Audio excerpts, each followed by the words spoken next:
Warning, I'm on a journey to handicap home runs in Major League Baseball. I'm not claiming to be sharp. I'm not claiming to have an edge. Keep hitting that like button and keep subscribing.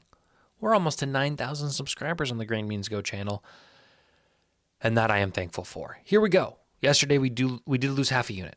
I feel a little sick. Okay, so let me just give you a sidebar. We went to a place called Parlor Donuts this morning, and if you have one within an hour of you, it is worth the drive for the French toast donut. If you go get on your phone right now, if you can, okay, and Google Parlor Donuts. See where the closest one to you is. It's a blue logo. It's a franchise. It's a I don't know what you call it. There's a lot of them. And if there's one within an hour of you, sometime plan out a trip and go get the French toast donut. It will change your life. And unfortunately, it's changed my life in another way. My stomach, I ate too much. I got a French toast donut, and then they have this like box of mini donuts, their version of the donut hole, and I ate probably 4 of those. It was a poor choice on my end, and I'm feeling it. So bear with me as we try to make it through this video, but it is worth it. Like, I know I'm not really selling it right now, and I don't need to sell it because they're not sponsoring me, but it is one of the best, if not the best donut that I have had in my life. So we did lose half a unit yesterday. Unfortunately, our Dinger Tuesday boost, our parlay, was one leg from cashing. We hit Yandy Diaz in the first game, and then Eugenio Suarez was unable to hit a home run. And that happens, and that's okay. I believe that someday we will find 2 guys to pair up together and go yard. We did hit Gurriel, Diaz, of course, Freeman, Rodriguez, and Springer. Again, we lost half a unit, but in some bizarre way, I'm okay with that. I think it was a good portfolio that we built yesterday, and I was fine. I overextended on Baltimore, and I overextended in the Dodgers game, and I recognize that. And again, I'm keeping track of these things, and I'm acknowledging these things, and we move forward. It was a little disappointing that the second part of the doubleheader, 2 guys hit a home run that we would have had in the first game that would have made our day profitable. It is what it is. Remember, if you want to sign up for Novig, every 25 signups using code GMGO with a deposit of $50, we'll give away $100 on the channel. We have 6, so we are a far cry away from 25. Today's slate is about what we're used to. A couple good, a handful of solid, and then some pretty poor. So let's get into it. Start with the game in Detroit, which was canceled yesterday. There's no doubleheader today, which I'm thankful for. It is a late game, 8:40. And I'm going with Gleyber Torres at 8-1. I think that's a very good price for him and a good matchup and a good park. McKinstry at 750, Colt Keith at 9-1, and Riley Green at 470. Of course, I liked Kerry Carpenter. Price was a little too slim. If you don't care about price, you just want to bet names, Kerry Carpenter is the play today as far as that goes. Guys, I don't know. I need to shave. I was hoping that we got Eugenio Suarez to hit one yesterday so I could go with the mustache. I also haven't showered, which is why I have a little bit of bedhead going on. So I appreciate your guys' patience with the aesthetic today. I will fix it before the golf show that I'm doing in an hour and 20 minutes. I promise you that. The game in Boston looks like it could be decent for home runs, and it's really a tale of 2 pitchers in this one. Tyler Mahle is pitching for the Texas Rangers, was kind of, making a name for himself before the whole thing blew up with whatever legal issue he got into, domestic violence or assault or whatever it was. And then he kind of left the MLB for a while. He's back, and in 7 starts, he has no home runs surrendered. On the other side, Tanner Houck is the complete opposite. He has 7 starts and 7 home runs surrendered. And he's also played this Texas team. They put up 4 runs on him. Last time they faced each other, he gave up 7 hits. He gave up 2 homers, both to Jonah Heim. I don't have Jonah Heim today. If you want to play him based on that information, go right ahead. I'm only playing Josh Smith. I'm keeping it light. Again, I still don't love these Texas bats. I'm not sold that they have a lot of guys who are swinging for the fences, but I do think there's value in Josh Smith here at 9-1. A purple prop play today. I think the wrong team is favored here. I think that they're going to lean on Mahle. And had this been a pick'em, I probably would have laid off. But considering you have a pretty poor pitcher versus a pretty lights-out pitcher, and you have the lights-out pitcher being the underdog, I'll take the underdog. So it's a 0.25 unit play. We'll track it officially. If you want to take first 5, looking back, maybe it would have been a little wiser to take first 5 since this is an analysis based solely on the starting pitchers. but I didn't do that, so we ride anyway. Arizona and New York. This game should generate a few home runs. I'm keeping it light as well. Lordy Scurriel, why not go back-to-back? 870 there, and then Francisco Lindor at 480. This Mets team has faced Merrill Kelly already this year. Merrill Kelly gave up 3 home runs in that game. I believe maybe to Jeff McNeil and then 2 to Alonso or something of that nature. But I don't want to overextend here. I think there may be value in Eugenio Suarez, and you also want to factor in the fact that he didn't hit one last night for us, so it's only natural that he goes yard tonight. So if you want kind of a fringe play, Suarez may be your guy. Game in Tampa Bay looks really good for home runs. Slight rainout risk. I'm going with only 3 plays. Again, there is a lefty pitching, Sanchez, for the Philadelphia Phillies, and I typically like to play their lefties, but tonight there's not as much value. For Philadelphia, though, against Shane Baz, who's been pretty solid, I'm going Bryce Harper and Boston Stott. Why do I say that? It's Bryson. It's Boston Scott plays for the Philadelphia Eagles.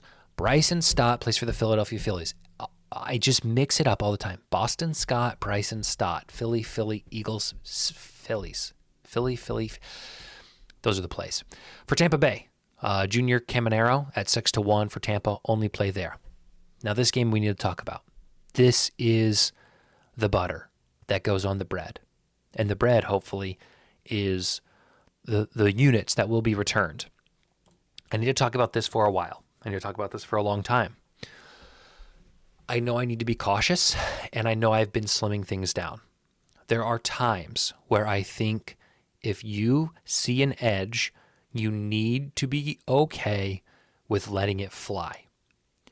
I typically don't do that, and I often have regrets. I say often on this channel that losses hurt worse than wins feel good. In other words, when I lose a bet, the emotions that come with that are significantly more negative and extreme than the emotions of joy when I win. However, there's a small caveat here when it comes to these principles, and that is when I think there is an edge, but I'm scared to bet it, and it ends up winning. The fear of missing out and the pain of, gosh, I had the read, I just didn't bet it, that rivals the feeling of just losing in general. So I am going to be okay with playing what I think is a solid edge in this Oakland-Seattle game, and I'm going to overextend. And these are opportunities. These are instances where people have said, you need to slim it down, and I have been. I truly have been, and I think you guys are noticing that. I was getting over 50 plays often, and we're down into the 30s and the 40s. I am slimming it down whether you believe it or not. There's 16 games, guys. There are 30 teams that play every day. If I take one per team, one guy per team, that's 30 plays. I'm around 30 plays. So lay off.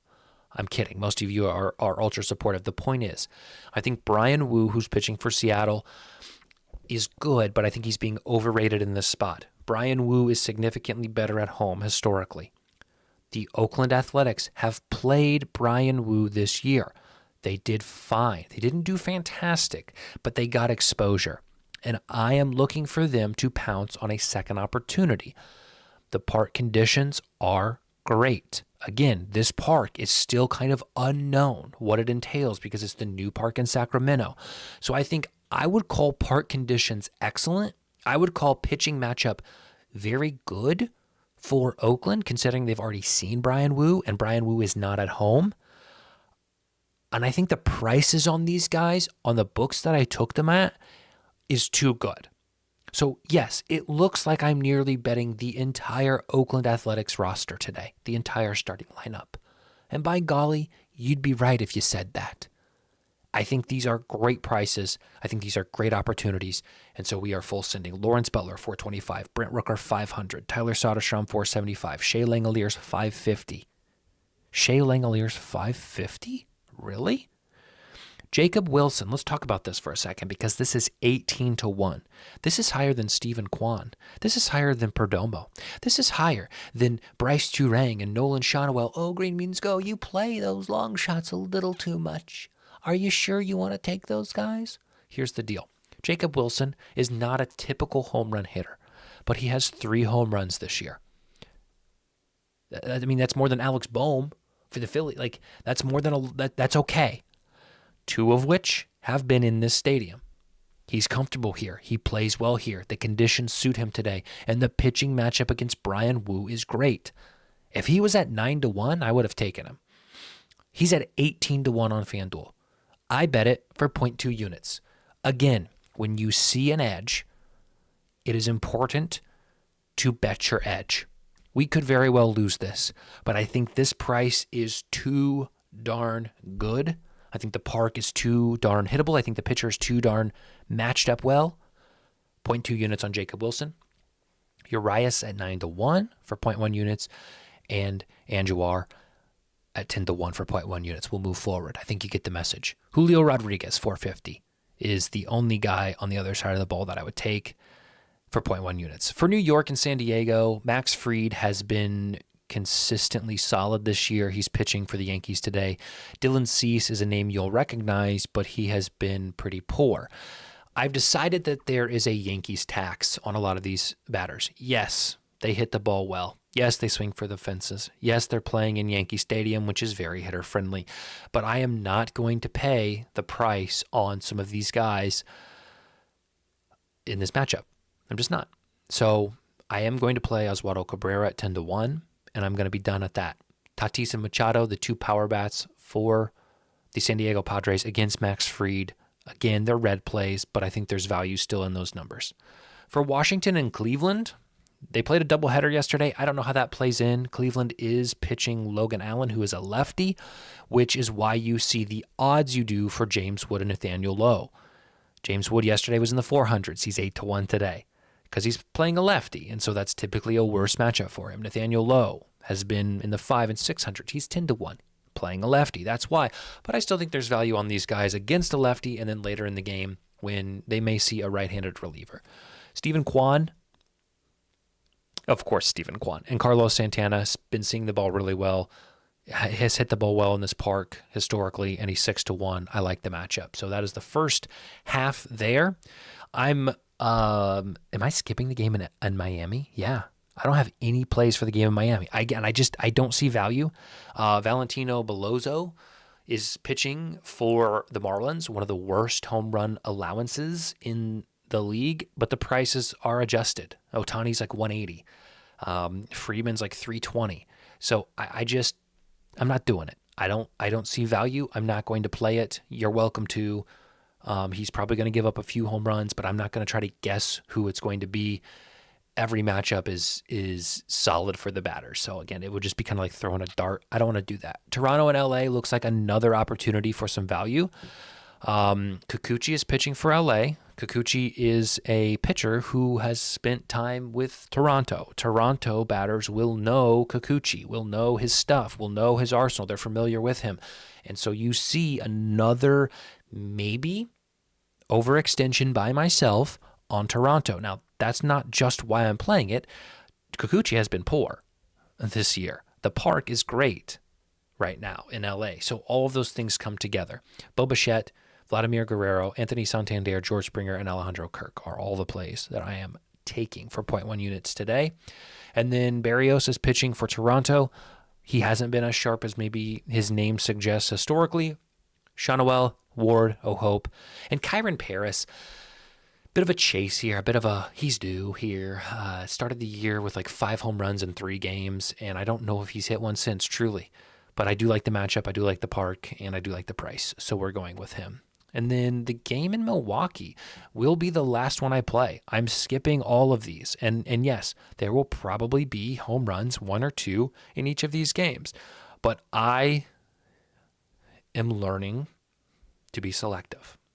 And this is where my selectivity comes in, and I'm not even going to touch it.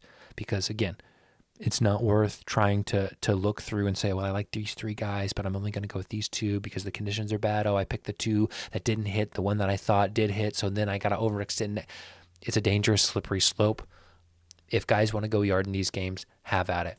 So the game in Milwaukee, Framber Valdez is pitching, and Quinn Priester is pitching.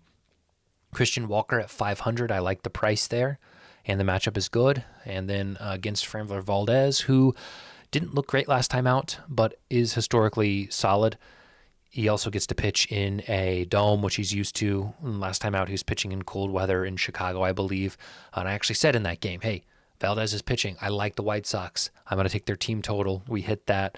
I don't have that same lack of confidence in Valdez today. I think he'll be better today, but I think these two guys are priced really well, even though they're facing him. William Contreras and Jackson Chourio, 720 and 800. Let's get back in the positives today, guys. What do you say? I realize it kind of depends right here.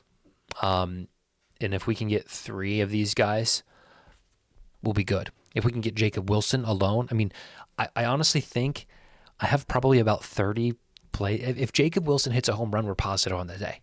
I mean, that's how it's set up. If Jacob Wilson hits a home run, today will be a positive day.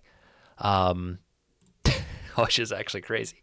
But I'm excited. It's an early game, a 3 o'clock start, so I'm going to hang this up. I'm going to go take a shower. If you want to catch our noon golf show, it's going to be a little off today. Just, you'll see why. But if you want to watch it, check it out. It'll be on YouTube. It'll be on Twitter. It'll be on TikTok. Have a good one. Love you. See you tomorrow.